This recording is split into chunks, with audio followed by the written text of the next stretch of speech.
अब तो एकदम क्लैरिटी आ गया कि भाई जो डोनाल्ड ट्रम्प है ना, वो हमारे शादी में आने वाले फूफा की तरह है, जिसे अगर कोई पूछता नहीं है तो मुंह फुला के बैठ जाता है। अब मोदी जी ने इन्हें कॉल नहीं किया और इस इनका ईगो लग गया आग, इनके ईगो में लग गई आग। और उसके बेसिस पे इन्होंने अपना पूरा ट्रेड डील एकदम स्क्रैप कर दिया कि भाई कोई ट्रेड डील नहीं करना। और ये मेरे लाइंस नहीं है, मैं फिर से बता दे रहा हूँ। ये अभी रिसेंटली एक इंटरव्यू में जो यूनाइटेड स्टेट्स ऑफ अमेरिका के कॉमर्स सेक्रेटरी हैं हॉवर्ड लुटनिक, उन्होंने ये रिवील करी है। उन्होंने कहा कि उनका काम था कि जितना भी ट्रेड डील हो सकता है उसको नेगोशिएट करना, लेकिन अल्टीमेटली ये deal it was his deal, Trump की डील थी। तो वो चाहते थे कि मोदी कॉल करे और मोदी, बट हमारा जो डेलीगेशन था ही वाज नॉट, मतलब कंफर्टेबल था ही नहीं कि भाई क्यों करना कॉल। आपके चचा ने, आपके फूफा ने इतना काम किया, बढ़िया बढ़िया, दुनिया में हर जगह नोबेल पीस प्राइज के अवॉर्डी हैं, तो फिर हम हमारे लिए क्यों रुकना उनको वो। और दूसरी बात है कि जिस तरीके से डोनाल्ड ट्रंप ने भारत के इंटरनल मैटर्स में इंटरवीन करा है, चाहे वो ऑपरेशन सिंदूर के टाइम हो, वो इंडियन साइड को काफ़ी अनकंफर्टेबल फील कराते हैं। और मोदी जी ने भी सोचा यार कि this is not the right time to like directly call.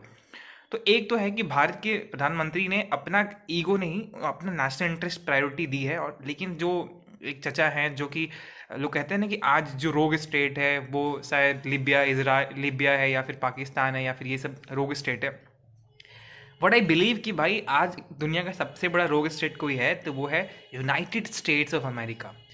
उसकी पूरी कैबिनेट लगता है कि फूफाओं से भरी है, दामाद से भरी हुई, सबके मुंह फूले रहते हैं, सबको ईगो क्लैश करता रहता है। तो आज की उनकी जो पॉलिसी है वो एकदम ऐसे ऐसे गंदे, ऐसे मोटे, ऐसे बड़े होते हैं, झगड़ालू बच्चे की तरह हो गई है, जो हर जगह अपना पावर प्रोजेक्शन करना चाहता है और जिसके चलते वो आइसोलेशन की तरफ जा रहा है।